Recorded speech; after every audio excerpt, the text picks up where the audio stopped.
L'existence entière est un combat. Sur ce, la vie est la victoire quotidienne sur nos combats menés.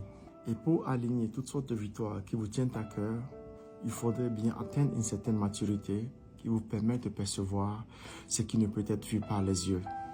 Et comprendre surtout qu'il n'y a qu'un seul chemin pour atteindre le sommet de la montagne. Ne faites rien dans votre vie qui ne soit pas utile. Ne peut devenir riche celui qui ne rend pas riche les autres. Ne peut devenir enseignant ou maître dans un art celui qui n'a pas été au préalable un élève assidu ou qui ne continue pas d'apprendre. Si vous voulez diriger, contrôler les autres ou devenir un leader, vous devez d'abord apprendre à vous contrôler vous-même. Vous ne pouvez combattre que de la manière dont vous vous entraînez. Sur le terrain de combat, si vous arrivez à faire réfléchir votre adversaire, il doutera de lui-même. Sur ce, vous l'aurez déjà battu. Nous sommes tous dotés de mêmes forces exceptionnelles.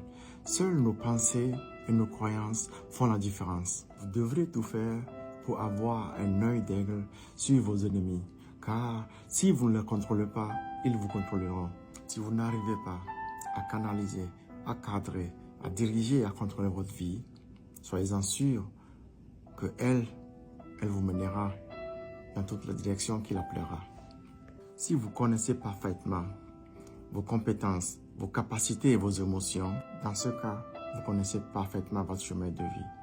Même les yeux fermés, vous ferez le tronçon avec certitude. La raison de votre réussite, de votre épanouissement, réside dans votre combativité. Car la seule raison pour laquelle un guerrier se bat est de gagner. La meilleure stratégie pour gagner ces combats est d'étudier l'ennemi et de supprimer ses actions utiles avant qu'il n'arrive à les concrétiser. Ensuite, le mener mentalement et psychologiquement en le poussant à ne poser que des actions qui seront sans effet. Sachez-le, le vrai combat se mène avant le champ de bataille.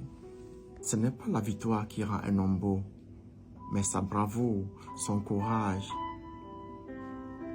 Sachez-le, le courage est le juste milieu entre la peur et l'audace. Observez qu'on ne se libère pas d'une chose en l'évitant, mais en la traversant avec bravoure.